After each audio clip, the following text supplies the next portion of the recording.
এত সুন্দর নাগচম্পা গাছটির যদি কেউ এরকম অবস্থা দেখো, কোন গাছপ্রেমী মানুষের কষ্ট হবে না? তোমরাই বলো তো কি ঘটেছে।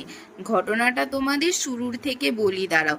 আমি প্রায় 2 মাস আগে আমার কলেজ থেকে এই নাগচম্পা গাছটির একটি ডাল নিয়ে আসি এবং তার চারা তৈরি করার জন্য ছাদের একটি টবে বসিয়ে দিই। তারপর গাছটি এত বড় হয় এবং এই বর্ষায় কুড়িও চলে আসে।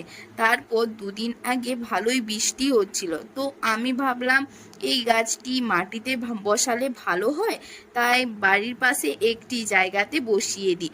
ও মা, তারপর 2 দিন পর গিয়ে দেখি গাছের এই অবস্থা। কারো ছাগল বা গরুই পাতাগুলো খেয়ে গেছে। তারপর একটি ডাল ভাঙা দেখলাম। ভাবলাম আবারও এই ডালটিতে একটি চারা তৈরির চেষ্টা করা যাক। ছাদে এসে ডালটিকে ঠিকমতো কাটিং করে টবে বসিয়ে